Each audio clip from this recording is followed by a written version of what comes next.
All right, we're all set for the party. I've trimmed the tree, hung the mistletoe, and paired all those weird-shaped knives and forks with the appropriate cheeses. And I plugged in the Bartesian. Bartesian? It's a home cocktail maker that makes over 60 premium cocktails, plus a whole lot of seasonal favorites, too. I just got it for $50 off. So, how about a Cosmopolitan or a mistletoe margarita? I'm thirsty. Watch. I just pop in a capsule, choose my strength, and... Wow, it's beginning to feel more seasonal in here already. If your holiday party doesn't have a bartender, then you become the bartender. Unless you've got a Bartesian, because Bartesian crafts every cocktail perfectly in as little as 30 seconds. And I just got it for $50 off. 'Tis the season to be jollier. Add some holiday flavor to every celebration with the sleek, sophisticated home cocktail maker, Bartesian. Get $50 off any cocktail maker at bartesian.com/cocktail. That's BARTESIAN.com/cocktail. Hey, it is Ryan Seacrest. There's something so thrilling about playing Chumba Casino. Maybe it's the simple reminder that with a little luck, anything is possible. ChumbaCasino.com has hundreds of social casino-style games to choose from with new game releases each week. Play for free anytime, anywhere for your chance to redeem some serious prizes. Join me in the fun. Sign up now at ChumbaCasino.com. Sponsored by Chumba Casino. No purchase necessary. VGW Group. Void where prohibited by law. 18 plus. Terms and conditions apply. No, because if someone attacked me and got him off and, what are you doing? It's an alien. I'd be like, you cheeky bastard. This podcast contains graphic descriptions that some listeners may find disturbing. Listener discretion is advised. Now, with that being said, welcome to the Mortal Musings podcast. Right, let's do this.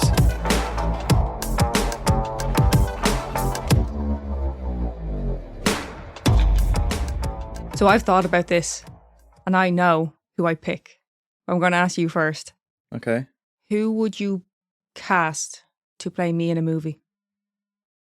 Oh, not myself. No. Oh. No. Play you. Yeah, that takes all the fun out of it. And is this, does they look like you, or? Well, yeah. Doesn't have to be exact. Just even if it was just like, oh, they remind me, there's some fucking quality of theirs. Shania Twain. That'll work. I'll take it. Why? Who did you pick for me? She's not an actress, but I'll take it. Ah, well, she's a singer. I was expecting an actress, but who an doesn't actress who looks like you. I don't think I look like Shania Twain, but like I said, I'll take it. No, it's just sometimes when I see Shania Twain, it's like... It's a quality. There's something there. Yeah. An actress who looks like you. Mm. Bilbo Baggins. That's not an actress, but okay. That is, in fact, a character. Oh, you want who were in... she was either in X-Men or Wolverine. Who have I said looks like you? Loads of people. This is the main reason I asked this question, is because Neil is notoriously bad for going, do you know who they look like? And they look absolutely nothing like the person. I thought this would be a fun experiment. There's loads who look like you. All white women look the same. Who would you have for me? Dan Levy. Oh, of course. Hands down, Dan Levy. Of course. You both have that fucking strong brow. Do you know what I mean? Same hair colour. Yeah. See, if you would have asked... Similar skin tone. I weren't going on looks. But for me, I'd have picked Sean Bean. That's literally just because he's from Sheffield. That's all you're going off of here. Bastard. No, Dan Levy is the number one pick for you. Oh my God. That was me doing David Rose. Mm. We had a comment on Spotify, by the way. Was it Spotify? No, YouTube. Apparently, it's very adorable the way I say osses. I didn't see that comment. Yeah, I saw it this morning. Oh, okay. It's from Gail. You say this morning, but we're recording ahead of time, so. Oh, yeah. Yeah, a couple of weeks ago he saw it. Osses. Yeah, it's adorable, I think she said. I had a friend, I don't know if I think I might have said this before. I had a friend who would say hearses because she said that saying horses was too much effort. And we gave out to her, so like, you can't do that. It's a different word. It doesn't work like that. Osses. Oss racing. Os, yeah. We also have a shout out to do today. We, along with all the mortals, want to wish one of our listeners, Zoe, Little Zoe, Zonut. Zoe. Anyway, want to wish Zoe a happy belated birthday. Zoe is actually one of our youngest listeners. The youngest. I think she is the youngest, yes. Well, they can't get much younger listening to true crime. No. But I tell you, that's actually the second listener, younger listener as well, who's just had a birthday in November. You know what they say, Neil? November time, party time. What? November time, party time. Do they? Yeah, well, you hear it, don't you? Couldn't you say January time, party time? Well, I was going to mention your birthday's coming up next. June time, party time? Yeah, no one gives a fuck about June. No, but you can say that with any month. Why November? Because we've just had two people with birthdays within the space of a week of each other. Okay. We'll just stop trying to rain on their parade. Anyway, happy birthday, Zoe. Zoe. Little Zoe. That's what I You came can't up say with. Zozo. Why? Because isn't that like Pizzozo? Isn't that... Pazuzu. Oh, that's Pazuzu. I don't think they're related. I don't think she had anything to do with any of that carry on, but you know. So, what are we covering today? Today we are going to discuss the murder of Tim McLean on the 1170 Greyhound bus. Okay. He was killed on a bus? He was indeed. Like a bus crash? No. This was a murder that took place on a bus. So a passenger killed another passenger and then just got off the bus? Well, you're going to find out. Okay. I'm surprised you aren't... I need to stop saying this. Oh, I thought you'd know this one. Because I always think something's going to click. Like, this is a very... that's a specific detail. Yeah. I thought... Yeah. I thought you might have... something might have clicked there. No. No? Okay. What, was it in the UK? No. This was in Canada. Why would I have heard of it then? I mean, I think it was pretty well publicised. Oh. We don't get much Canadian news over here. No, but this isn't your average story, is it? This is shocking. Yeah. I mean, I can hear it in your voice. You're shook over this. Timothy Richard McLean Jr. was born on the 3rd of October 1985 in British Columbia to parents Tim McLean Sr. and Carol Dedeli. He came from a large family, described as having more relatives than you could shake a stick at. What does that mean? There was a lot of them. I get that. I come from a very big family. You, not so much. No, I get meaning there's loads of family. Yeah. What are you shaking a stick at them for? That's what you say. It's like, you know, you've got more... Right, you love, like, tumblers and shit, yeah? You've got more fucking tumblers in that cupboard than you could shake a stick at. No, I get why, but I don't understand the shaking a stick. It's just a saying. It's just an expression. But it doesn't make sense. I didn't make it up, Neil. Why would you shake it? Do it, you're using it. So you must understand it. I know the expression. I'm familiar with it. The reason I specifically use those words is because that's how it was described. As I said, described as having. I didn't choose this. Tim grew up in Manitoba, spending his time between Winnipeg and Eli, or possibly Ellie. Struggling to find the correct pronunciation for that place. I'd say Eli. I literally heard one that I could find. You'd call a place Ellie. What's wrong with Ellie? It's just Eli sounds more... Eli was the first one that came to mind, but I heard someone say Ellie and I was like, oh, well, you never know, do you? Goes to show. Tim led a very active lifestyle, with his hobbies including soccer, football, motorbikes, and pulling pranks on his friends and family. Hang on. I've got a feeling that I'm going to be interrupting a lot here. Okay. So his hobbies was playing football and bikes and stuff like that, no? Yeah. And pulling pranks on his... Yeah, but you know, like people who like a prank, you know what I mean? They don't stop. Fuck them. Yeah, their family is living in fear, day in, day out. It was said you could find him anywhere that he could be in the dirt, getting into trouble. Someone who just couldn't sit still for very long. He's making me think, I'm getting a bit of an image of you, particularly when you were younger. I knew that would come in. Yeah. It was the found in dirt, getting into trouble. I was like, yeah. Yeah. Who's that fucking sound like? I was always scuffing knees on my trousers. He was described as someone who... Whoa, hang on. I just realised what that sounded like. Oh, hold the fuck on. I meant, but I was always like climbing trees and... Yeah, careful now. I was...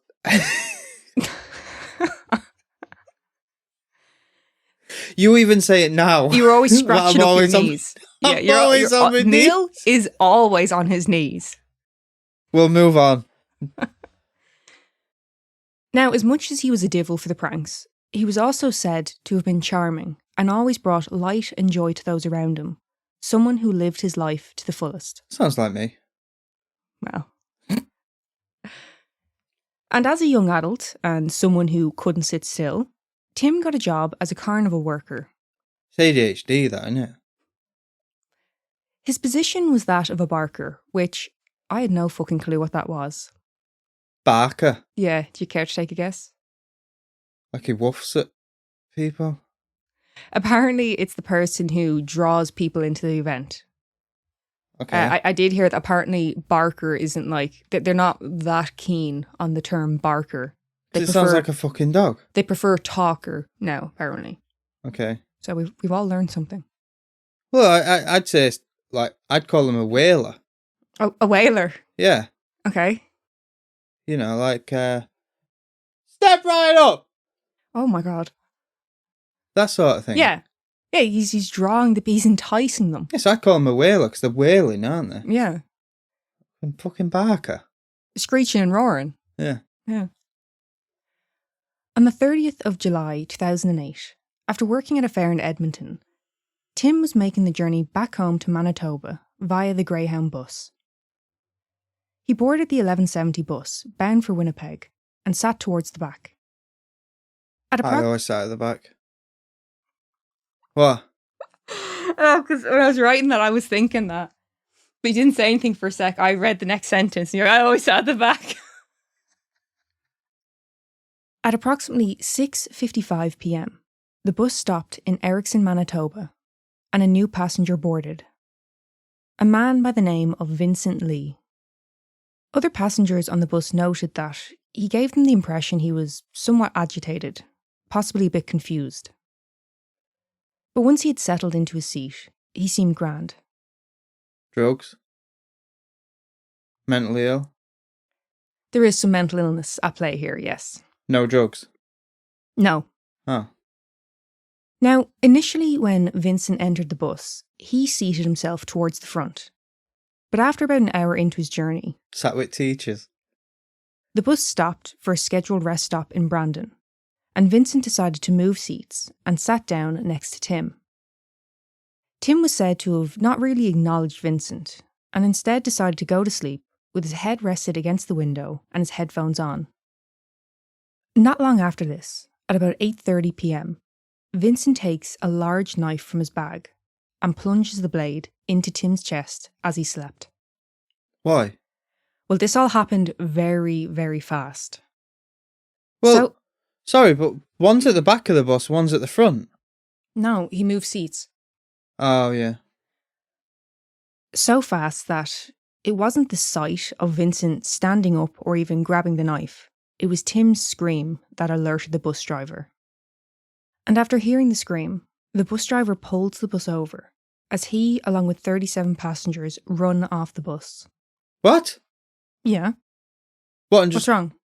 no one tried to help or anything? They do try to help, but what can you do? Vincent is on the outside blocking.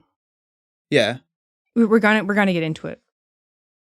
Vincent is repeatedly stabbing him in the neck and chest, and Tim can't get free. He sat by the window, with Vincent blocking his path. This would lead to about 60 stab wounds being inflicted. A passing truck driver saw the commotion and came over to help. The bus driver, the trucker, and one other passenger attempted to re-enter the bus in order to restrain Vincent and help Tim. Unfortunately, they had to back off. As they approached Vincent, he began slashing at them with the knife. Well, do you know what I would have done? Here we go. Go on. Right, this is what I would have done. So he's obviously got his back to him while he's stabbing Timmy. Timmy. Timothy. I would have gone up behind him and kicked his legs from under him. So he'd have fell on his back and then jumped on top of him. Hence scuffing my knees. And pinned him. Kicked his legs straight from under him. Took his shins off. So now all the passengers are just stood on the side of the road while Tim is being brutally attacked. And there's nothing they can do because Neil's not there, apparently. They're powerless to stop it. The bus driver thought it was best to lock the doors of the bus to keep him contained. And as they watch on in horror, Vincent stands by the window and raises his arm, holding Tim's decapitated head for the other passengers to see. Took his head off? Yeah. This was a extremely brutal attack. Fucking knife is he using? A buck knife? I tried to look it up. They everywhere says a large knife. And then I heard... Sounds like a fucking machete. Well, that's what I kind of had more the image of, but then somewhere said buck knife, so I looked it up, but I think buck is a brand. So I don't know the actual blade he had. I hope you're not searching book as in a book you read. It's book as in a deer, yeah. Yeah. So I don't actually know, but everywhere says large knife, large blade. But when I was looking up, like the buck knife was more like that, like in half that's the handle type of thing. So I was like, that can't be it. An extremely distressing sight. Many of those who witnessed this were in tears, while others vomited in response to the gruesome scene. Vincent then continues to dismember Tim's body. He then starts to cannibalize parts of his body. Fucking hell. Now, police were called and arrived fairly quickly. But same as with the others who were witnessing this, how exactly do you approach a situation like this? Police instructed Vincent to drop the knife, to which he responded by telling them that he would have to stay on the bus forever. Vincent did attempt to escape the bus multiple times, pacing up and down the bus, returning to Tim's body to inflict further mutilation. He eventually smashed a window, where he was then shot twice with a taser before being arrested. This ordeal would last for 5 hours before police were able to apprehend Vincent. After his arrest, police entered the bus and, obviously it's a horror scene, body parts were found throughout the bus, placed in plastic bags. With such severe mutilation, it's not going to be easy to, excuse my bad wording here, but find the pieces of his body to put back together. Yeah. And that was exactly the case here. Part of his heart and both of his eyes were never found. So that's what, yeah. It's presumed he'd eaten them. Yes. Dirty bastard. Tim would later be positively identified through his tattoos. One witness to the attack stated, quote, "There was no rage or anything. He was like a robot, stabbing the guy." Along the roadside in Portage la Prairie, where the attack took place, stands a wooden cross in remembrance of Tim. Etched in, a message from his father. Quote, "I think of you always, son. Love, Dad." Now, at the time of the murder, Greyhound were running an ad campaign that read, "There's a reason you've never heard of bus rage." What does that mean? You know, like road rage? Yeah. You don't get road rage when you're on a bus. But you do get road rage with buses. I think you're missing the point here. Oh. Greyhound, the company where this murder took place, like that within one of their buses, Yeah. were running an ad saying, quote, "There's a reason you've never heard of bus rage."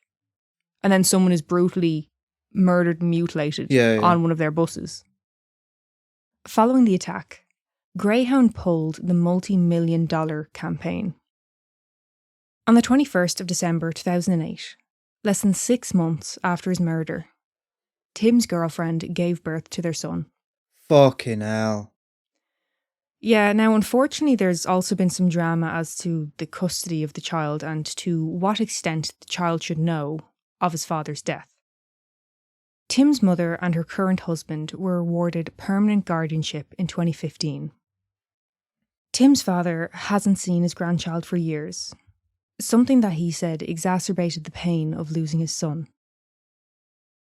Now, the perpetrator of this attack, over the years, did have some struggles with his mental health. No shit. So let's talk about the backstory of the man behind the attack, Vincent Lee. Vincent Lee was born on the 30th of April 1968 in Dandong, China. He was the second of 3 children. During his childhood, he suffered with poor health and was said to experience developmental delays, learning to walk and talk around 5 years of age.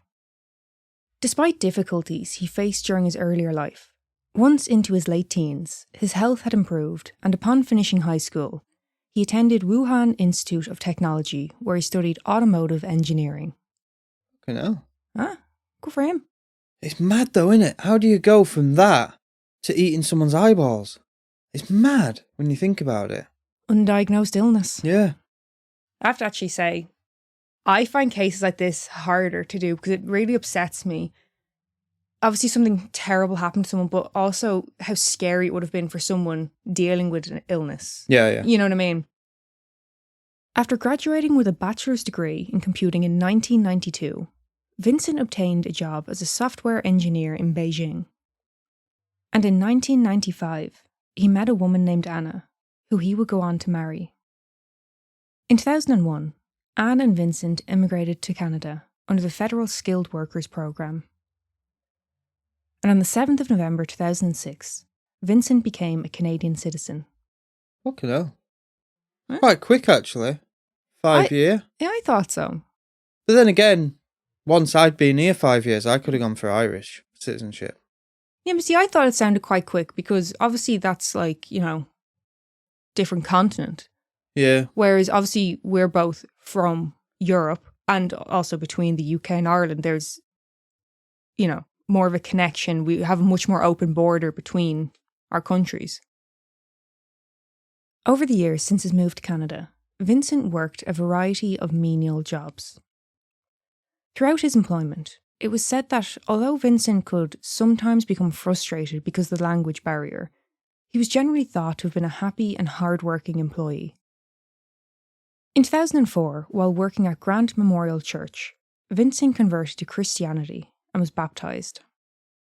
Which, you know, that would all be well and good, if it wasn't for the fact that he did this after hearing the voice of God telling him that he was the second coming of Jesus, destined to save humanity. Okay. If you hadn't already guessed, Vincent's mental health was deteriorating. It had been for years at the time of the attack. He was suffering from schizophrenia, but undiagnosed and therefore untreated. He believed that, as the second coming of Jesus, he was responsible for preventing an alien invasion. And Timmy was an alien. In his mind, yeah. Yeah. This was when he would start carrying a knife, the same knife he would use to kill Tim McLean. And tragically, this delusion was the cause of the attack. Of course, all of this would have been incredibly difficult for his wife.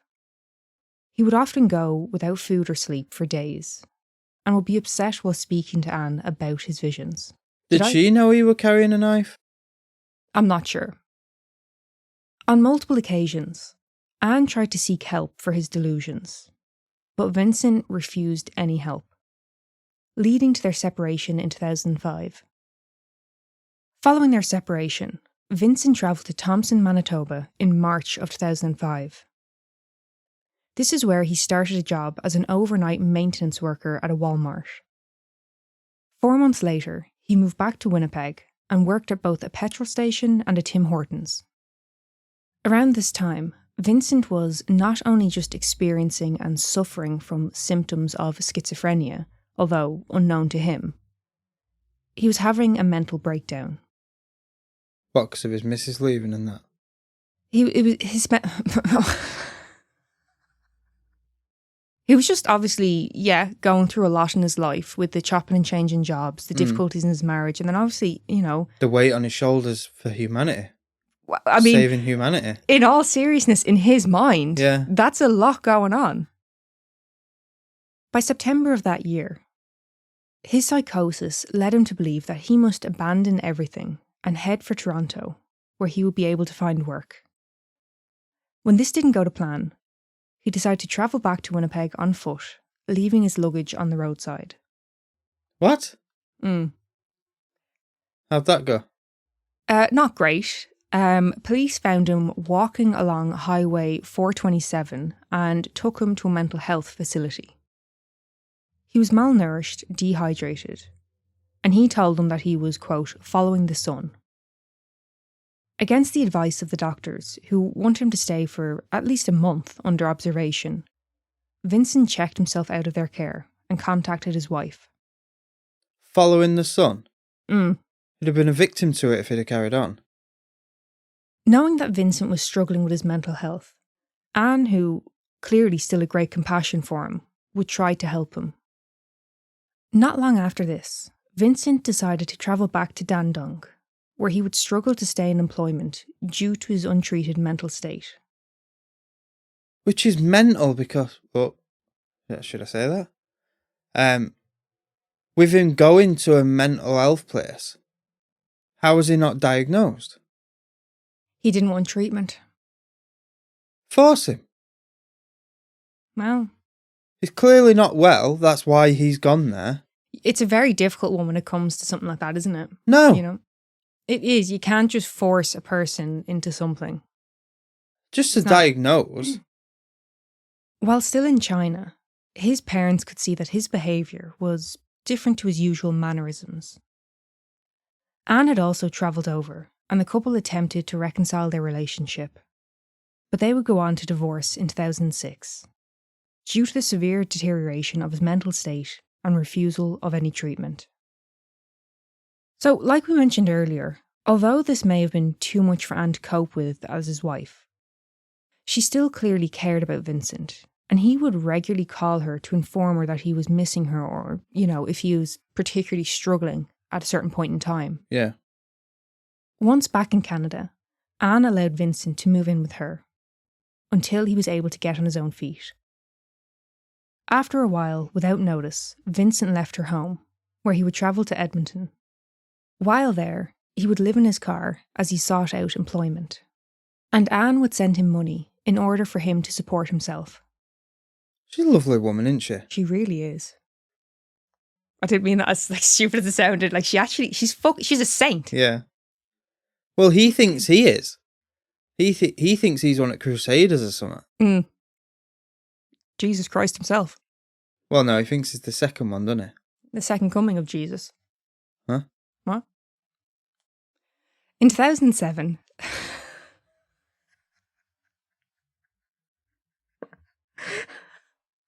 What?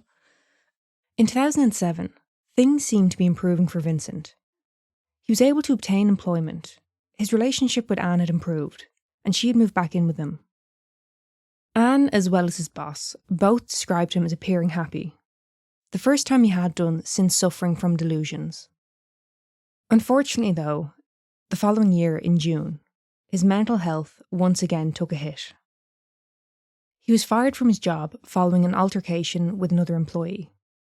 Thought they were an alien? No, I think they just had a bit of a disagreement and it got a little bit heated. Okay. But I don't know, I wasn't there. On the 24th of July 2008, Vincent left the home he shared with Anne. He left her a note that read, quote, "I'm gone. Don't look for me. I wish you were happy." Now, that would be a very upsetting find. No? To be fair, I wouldn't put up with it. What do you mean you wouldn't put up with it? Like having him there. No, but she loves him. She cares about him. She wants the best for him, whether she wants to be with him in a romantic sense or not. Sense. Is that just gibberish what I just said? Whether she wants to be with him in a romantic sense or not. She wants the best for him. And like I said, if your partner, imagine you couldn't find me and you found a note saying, I'm gone, don't look for me, I wish you were happy. You'd be like, well, that's not great. She's swinging somewhere. Okay, my mind didn't go there, but sure. But, you know, like you said, I wouldn't put up with it. Anne was used to Vincent taking... When I say swinging, I don't mean with swingers. Oh, I thought you meant swinging with couples. No, swinging like hanging. Yeah. It took my own life. Yeah. No, I heard swingers. No. Yeah. Okay.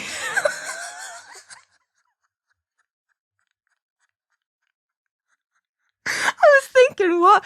How the fuck did it go to swingers? Okay, if that's what you think. Oh, fuck. Oh, we got into a bit of a hole there, didn't we? Right. So finding that note would be quite upsetting. Yeah. But the thing is, Anne was so used to Vincent just fucking off. It wasn't unusual for him to just ramble or take what to her appeared as a random bus journey to God knows where. All right, we're all set for the party. I've trimmed the tree, hung the mistletoe, and paired all those weird-shaped knives and forks with the appropriate cheeses. And I plugged in the Bartesian. Bartesian? It's a home cocktail maker that makes over 60 premium cocktails, plus a whole lot of seasonal favorites, too. I just got it for $50 off. So, how about a Cosmopolitan or a mistletoe margarita? I'm thirsty. Watch. I just pop in a capsule, choose my strength, and... Wow, it's beginning to feel more seasonal in here already. If your holiday party doesn't have a bartender, then you become the bartender. Unless you've got a Bartesian, because Bartesian crafts every cocktail perfectly in as little as 30 seconds. And I just got it for $50 off. 'Tis the season to be jollier. Add some holiday flavor to every celebration with the sleek, sophisticated home cocktail maker, Bartesian. Get $50 off any cocktail maker at bartesian.com/cocktail. That's BARTESIAN.com/cocktail. Step into the world of power, loyalty, and luck. I'm gonna make him an offer he can't refuse. With family, cannolis, and spins mean everything. Now, you wanna get mixed up in the family business. Introducing The Godfather at ChumbaCasino.com. Test your luck in the shadowy world of The Godfather slot. Someday, I will call upon you to do a service for me. Play The Godfather now at ChumbaCasino.com. Welcome to the family. No purchase necessary. VGW Group. Void where prohibited by law. 18 plus. Terms and conditions apply. So we're leading up to the attack now. We're in the days before. Yeah. On the 28th of July, Vincent boarded the 12:05 p.m. Greyhound Bus in Edmonton, bound for Winnipeg. The following day at 6 p.m, he exited the bus in Erickson, Manitoba. While there, he spent the night on a bench. And I don't mean he spent the night sleeping on the bench. There was a witness who reported that at about 3 a.m, Vincent was sat on the bench, bolt upright, with his eyes wide open. Later that morning, he sold his laptop to someone for $60. Bargain. Now, the laptop was later seized.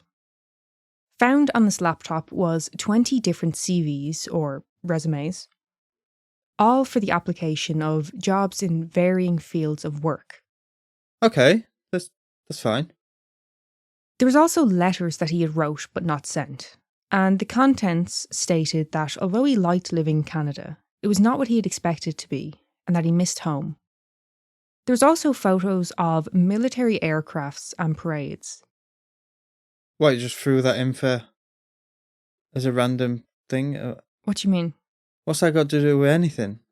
Like the letters and the CVs and stuff, but what's the aircrafts and Well, stuff? I think from the point of view of someone who's perpetrated a very serious attack, Yeah. if you're finding all these, military parades and military vehicles and what have you, they're a bit like, oh, why has he got these? Why? Because from the point of view of authorities, I think, especially somewhere like America or Canada, maybe not quite as much Canada, but they take that kind of thing more seriously. Oh, okay. They're more concerned of a threat. Maybe that's just me thinking that. Yeah. But I mean, for them to note it, I assume that's what they were thinking as well. Okay. Thought you were just throwing it in for good measure. The following day, that is when Vincent would get on the 1170 bus where he would attack and murder Tim. So that's brought us Yeah. back up to that time. After his arrest, Vincent was charged with second-degree murder. His trial began on the 3rd of March 2009. He pled not criminally responsible on the grounds of a mental disorder. During a pre-trial hearing, while putting forward his plea, Vincent did not speak, except to say, "Please kill me." His defence argued that due to Vincent's schizophrenia, he was unable to distinguish between the voice in his head and reality, and that Vincent was under the impression that Tim was a, quote, force of evil. An alien. Yes, and that's where Which is a bit disrespectful. Like, commenting on Timmy's looks. No, it's not about that at all. Oh. He doesn't think he'd look... Actually, I don't know what he's seeing. I can't speak for him. But I would assume it's more of a shapeshifter type of thing. Okay. No, because if someone attacked me and got him off and, what you doing? It's an alien. I'd be like, you cheeky bastard. Well, look, I don't want to comment on... I don't know anything about it. I don't want to comment on what a person, has experienced, has seen, or what their condition can cause them to. It'd vary from person to person, I'm sure. Yeah. But I think it's much more of a case of, I know what you are. They can't see it, but I can. Yeah. But, that's where the extreme mutilation comes in. He believed that not only did he need to kill Tim, but to destroy his body so that he would not be able to come back. But what about eating it? Well, I'm guessing that was just part of destroying it. But it's similar to what we discussed during the O'Mima Nelson case. Do you remember? The kind of, why was it so extreme? Why was it so severe? Some people wanted to argue. Yeah. The prosecution accepted this as a reasonable explanation for the brutal attack, and were in agreement that Vincent should be detained in a mental health facility rather than a prison. As did the judge, who ruled that Vincent was not criminally responsible, and he was sent to Selkirk Mental Health Centre for treatment. For the rest of his life? Well, Tim's family filed a lawsuit against Greyhound, the Attorney General of Canada, as well as Vincent. They are seeking $150,000. $150K? Mm-hmm. That'd get a couple of rounds in. Well, there was others who were seeking a little bit more than that. 2 passengers who were on the bus that day also filed lawsuits against Greyhound, the RCMP, the government, and Vincent. They were seeking $3 million in compensation, but they would later drop their lawsuits in 2015. Because they knew they weren't going to get it. It basically, Greyhound, I don't know about, the rest that they were suing, but Greyhound themselves, I'm guessing they were the main named one. Yeah. They said, no. Under insurance, it's not our fault. Yeah. In a 2012 interview with the Schizophrenia Society of Canada, Vincent said, quote, "The voice told me I was the third story of the Bible, that I was the second coming of Jesus, and that I was to save people from a space alien attack. I was really scared. I remember cutting off his head. I believed he was an alien. The voices told me to kill him. That he would kill me or others. I do not believe this now." Vincent has also stated that he is sorry for what he had done. In 2016, Vincent legally changed his name to Will Baker. In 2017, it was revealed that Will had been released on the 10th of February. He had been living on his own since November of 2016, although he was still supervised when it came to his medication. I don't agree with this at all. Well, yeah. I'll let you carry on, but I have some pointers. I know you, I knew you would. Don't worry. We're gonna and I won't be in the minority. Okay. So the doctors who treated him believe that he fully understands the importance of taking his medication. The CEO of the Schizophrenia Society of Canada, Chris Somerville, has said that he is confident that Will is going to remain engaged in his treatment. He also made the point that for people in a similar situation to that of Will's, recidivism rates are under 7%, compared to 47% for those placed in a federal prison. Do you know what recidivism is? No. Recidivism is basically reoffending. So okay. For him, it's much lower than anyone in a prison. Quote, The review board is of the opinion that the weight of evidence does not substantiate that Mr. Baker poses a significant threat to the safety of the public.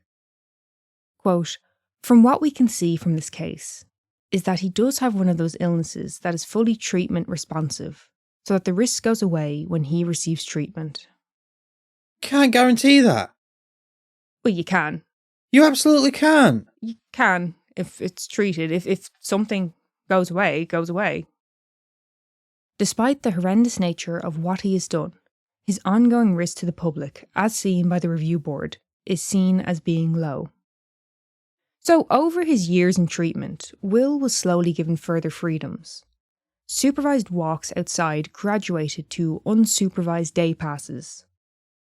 Understandably, Tim's mother, Carol, was not happy about the decision to release Will, simply stating, quote, "I have no words." She would later share a petition to overturn Will's release. Quote, "How do I feel? I feel that a great injustice has occurred. I feel most people agree. I'm grateful that Timothy's death has shed light on the issue." Carol has also said, quote, "He still did it. Whether he's in the right frame of mind or not, he still did the act. There's nobody else in that bus holding a knife, slicing up my child." Now, Neil, I can see which side of the fence you're on here. I'm seething. Well, okay. I'm livid here. To me, the biggest issue here, I believe, is that Will was granted an absolute discharge rather than a conditional one, meaning that he's completely free of monitoring. It's solely in his hands to be aware and keep up with his medication and any treatment he may need. I can understand how that is a cause for concern for a lot of people.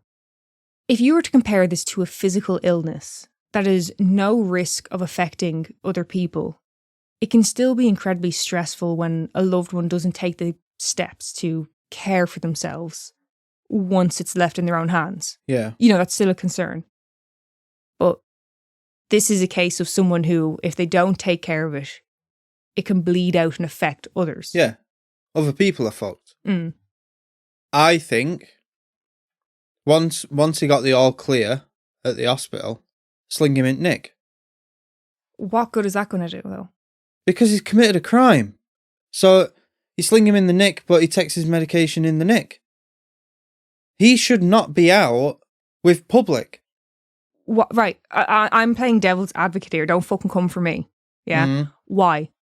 Why what? Why? What's your reason for him being in prison? He cut someone's head off and ate their eyeballs. No. But why should he be in prison? Why do you think prison is the right choice for him? Because he shouldn't be out in the public. But what? It's either keep him in the hospital, keep him in a mental hospital. But my point being is, are you looking at prison as detain him, it's punishment? Yes. Or are you looking at it as rehabilitation? It sounds like you're looking at it from the more punishment side of things. Well, he should have life. But even if we know that what happened will not happen again, because any of the things he was experiencing, he knows that's not reality. He knows he never should have done that. It will never happen again if he's treated. And then one day thinks, I'm not going to take my tablets. No, but I don't agree with that. I don't agree with no supervision because of the nature of his condition. It can be so catastrophic. Would you be okay? And it's so easy to cheek a tablet.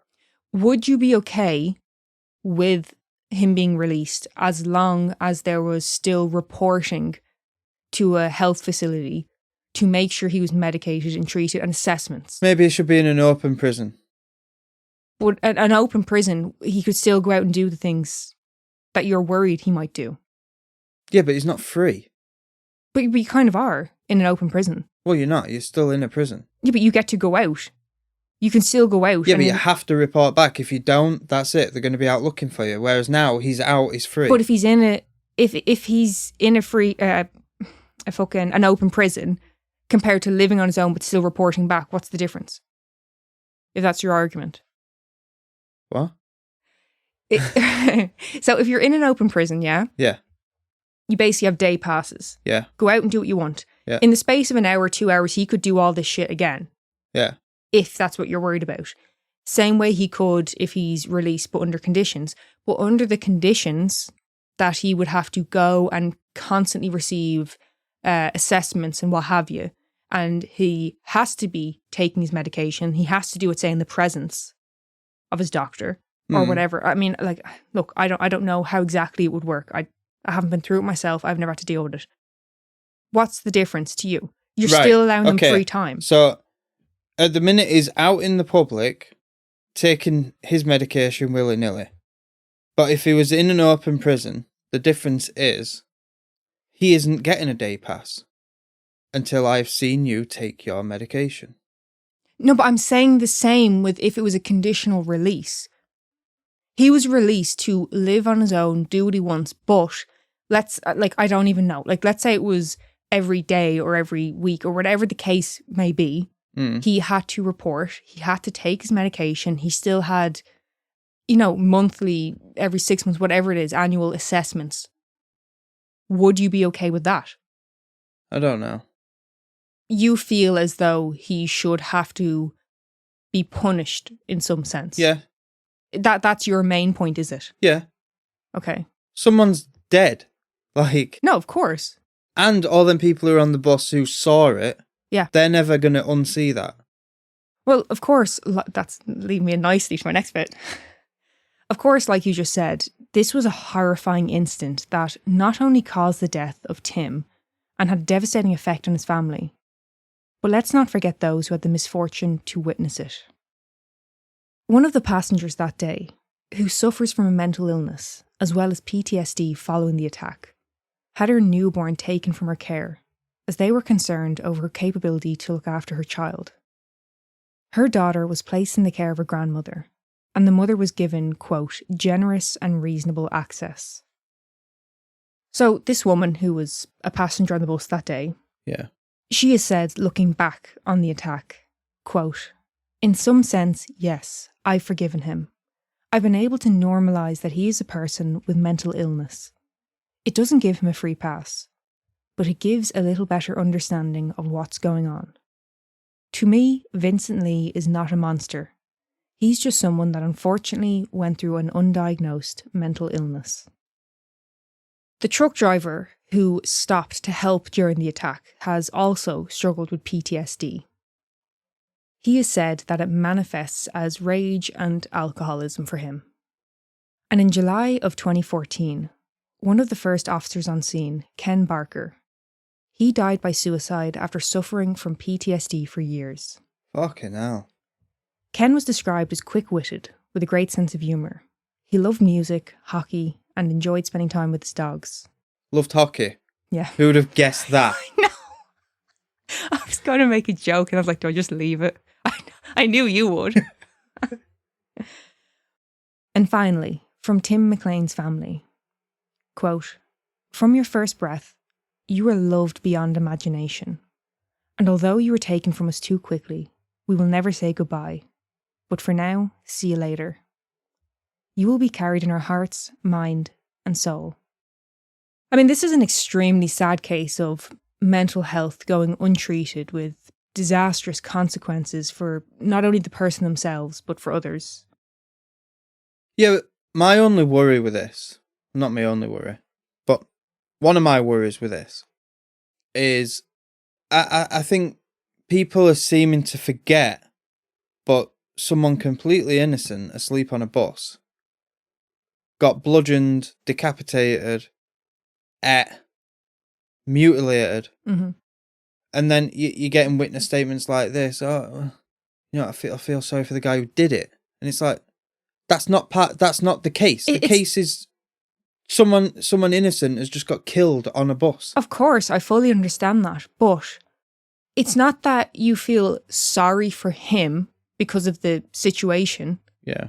Obviously he was wrong and he did something, one of the most unimaginable things a person could do. Yeah. But you feel sorry for the person who is experiencing the mental illness, not what he has done, of course. It's the same way when you hear about one of the most sadistic fucking serial killers, there's a list of them. And a lot of the time when you look back on their childhood and you picture that, you know, that 4, 5, 6, whatever year old getting beaten, getting abused, whatever. And in that moment, you feel great compassion and sorrow for them. But then you look at the 30-year-old man who's committing these horrific acts and you go, well, fuck you then. Yeah.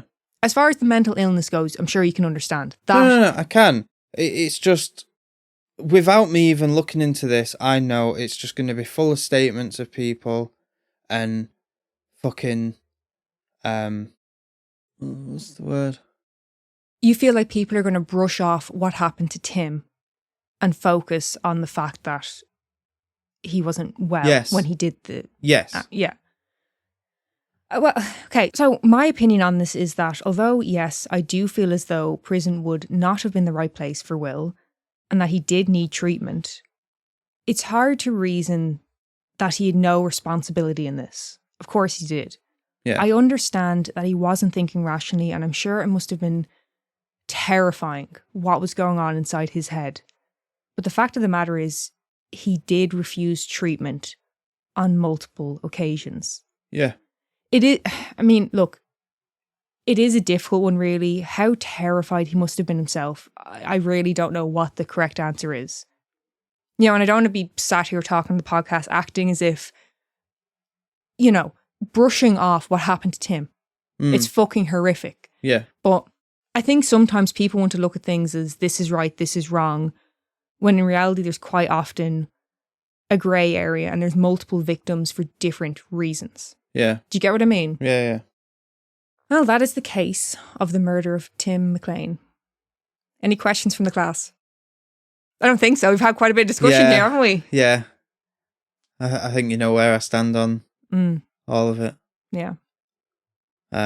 It's a tough one in terms of, like I said just there, the amount of grey areas in this. Yeah. I think you'd be very naive to go, no, it's black and white. I don't think that's the right answer, but I don't know what is. Yeah. I don't know where to... I don't know, lads. Sorry, before we move on to the oddity, I just have something to say to our listeners. Not all of them, but some of them. So apparently last week, I enraged some listeners. I didn't realise. He did indeed. I did not realise that, not last week before, because I'm trying to work out. Yeah, 2 weeks ago, yeah. 2 weeks ago, the episode that came out, I said that if America had toll bridges between state lines, it would be, you know, very helpful to solve cases. Now, America has spoken and aren't very happy with me. Apparently, if America was to do that, there would be riots. They've seen the negative side of it. They're seeing it as that's the government tracking us. Yeah. That is not what I meant. I thought they were tolls. Or like border fucking well, okay. things. I don't really know how it is in America, whatever the fuck, but my mind immediately went to M50 in Dublin. We have a toll in the middle. Yeah. The county kind of thing. Like, it's like middle of a road. Yeah. Whereas you thought in America it'd be like state lines, and then clearly not. Put it this way. This is how fucked up Ireland is. When we got Thai, we had to go through 3 toll bridges. Yeah. To get him, and it was an hour drive. Yeah. And I had to go through 3. Robbing bastards. But I just wanted to say that. This is Neil's formal apology. Yeah. All the shit you come out with, and you upset people on toll bridges. Yeah, toll bridges, washing lines. Yeah, that was another one. I upset a lot of people with that one. That was both of us, in fairness. And when I say... And coffee. I mean, I get comments on Spotify, YouTube, Instagram, Facebook group, like emails. I must say, lads, keep them coming, because I quite enjoy it. They obviously don't know what they're talking about and who they're talking to. Yeah. Yeah. I think they know exactly who they're talking to, and that's what they enjoy so much. All right, we're all set for the party. I've trimmed the tree, hung the mistletoe, and paired all those weird-shaped knives and forks with the appropriate cheeses. And I plugged in the Bartesian. Bartesian? It's a home cocktail maker that makes over 60 premium cocktails, plus a whole lot of seasonal favorites, too. I just got it for $50 off. So, how about a Cosmopolitan or a mistletoe margarita? I'm thirsty. Watch. I just pop in a capsule, choose my strength, and... Wow. It's beginning to feel more seasonal in here already. If your holiday party doesn't have a bartender, then you become the bartender. Unless you've got a Bartesian, because Bartesian crafts every cocktail perfectly in as little as 30 seconds. And I just got it for $50 off. 'Tis the season to be jollier. Add some holiday flavor to every celebration with the sleek, sophisticated home cocktail maker, Bartesian. Get $50 off any cocktail maker at bartesian.com/cocktail. That's BARTESIAN.com/cocktail. It is Ryan Seacrest here. Everybody needs some variety in life. That's what I love about Chumba Casino. They know how to keep things fresh and exciting. All their games are free to play, like spin slots, bingo, and solitaire. You can claim free daily login bonuses, too. And they release new games every week. So spice things up with ChumbaCasino.com now for your chance to redeem some serious prizes. Sponsored by Chumba Casino. No purchase necessary. VGW Group. Void where prohibited by law. 18 plus terms and conditions apply. So, with that out of the way, Oddity. I just wanted to get that off my chest. Oh, you're going to have to bear with me on this one. I don't know how to pronounce this. Oh, fuck. Meta? I need to show Neil this word, right? I need to show him this word because he's not going to believe me. Look at that word. Prosopometamorphopsia. Is that Latin? Why have you looked that up? Right, let me try to pronounce this and then I'll tell you, okay? Good luck. Even the guy trying to pronounce it in a video is like, like he's like proper breaking it up. This is insane. Prosopometamorphopsia. Can't do it. Fucked. I can't. Right. Okay. So I heard about this condition while I was looking into smile mask syndrome. We'll call it proper. Well, it is shortened to PMO. I just Okay. wanted to attempt. Mo. So, hang on. Okay, I can't. PMO is an extremely rare neurological condition. Okay? Okay. There's been less than 100 cases reported since 1904. And what happens with PMO is that it causes a person to view things in a distorted manner. Sounds like me. Well, namely facial features. What do you mean? Would you?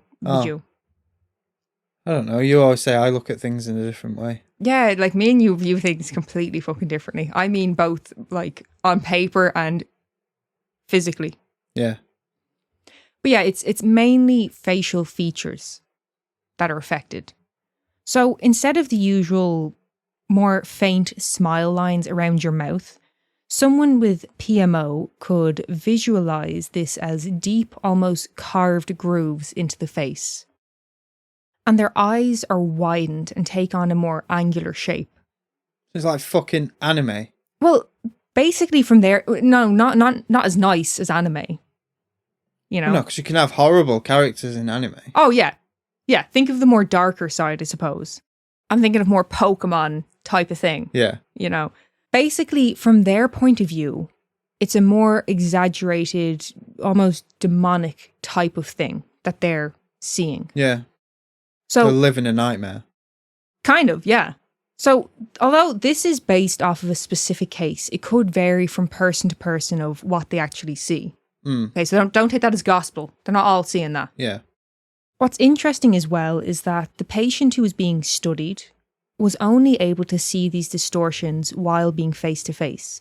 If you were to show him a picture of the person who he was talking to, he will be able to see what they actually look like. Okay. Kind of more scary in a way, really. Yeah. Another issue with this condition is that it has also often been misdiagnosed as a psychiatric condition like schizophrenia. So the man who is featured in this particular study, he didn't experience any kind of delusions. He knew who the people were. It was just that his perception of their appearance was altered. And because this condition is so rare, there's little understanding as to why it happens. But it could be linked to the likes of head trauma, stroke, epilepsy, or migraines. Must be hard to get laid then. What? Must be hard to get laid. Like get a date. You mean because everyone just looks scary and fucked? Like, No, I'm talking about the person who... So, say you, yeah? When I met you, I was obsessed with you. yeah. But every time you looked at me, I looked like the fucking Grim Reaper on crack. Yeah. You're not going to go on a date with me. Yeah. So it'd be hard for me to get the shift. But that's me. I'm the one seeing that. You can go find someone else. Yeah, but I want you. You can't have me because you look like, what was it, the Grim Reaper on crack? Yeah. Is that what you said? Yeah. Yeah. So, yeah, it could be linked to the likes of head trauma, stroke, epilepsy, or migraines, which the man in this study did experience head trauma years previous, and he had also experienced carbon monoxide poisoning only months before his symptoms started. Oh. So how does that grab you? That is a terrifying condition to Yeah. have. You wouldn't leave the house. No. I would have to... Do you know what I would do? Oh, do you know what I would do? I would either invent some, like, VR glasses, so it was like the camera lens on my phone was my eyesight. So everything would be normal. You Yeah. said they have to be face to face. Well, So I that would was constantly be walking around like your man from X-Men with the glasses on. that was his experience. Like I said, it's going to vary from case to case. Yeah. But yeah, his was very strange in the fact that it was literally just face to face. If I turn my phone around and like held it up to my face, so I'm all kind of distorted, like he said, kind of demonic looking. Yeah. But he's looking at a picture of me. That's me in the picture. It's mad. See, but is that a condition? Because, no, because What do you mean, no? the average person, right, the amount of times I've looked at someone and go, they look like a fucking troll, and you've gone, they're really pretty. So it's a different perspective of who's looking. No, because if I was to look at someone that I thought was really attractive, yeah? Yeah. But I could still see that they have lines on their forehead. They still have like wrinkles, yeah? Yeah. You'll see them too. But just because you don't think they're attractive doesn't mean they're suddenly deep carved grooves into their face. Dr. Neil's on the scene here, lads. You got any questions for him? No, well, I can't work on this. I'm still working on the gas to help with labour. Ah, yes. I haven't had much backing. No. Everyone you've told has thought you're fucking on another planet with that. Well, there you go. That's the condition of prosperity. Yeah. PMA. Oh. What? PMO. PMO. Prosopometamorphopsia. What? Yeah. Yeah. Okay. Thank you so much for listening. Find us on Patreon, TikTok, Facebook, and Instagram. If you have a case suggestion, or maybe even your own story, email us at mortalmusingspodcast@gmail.com.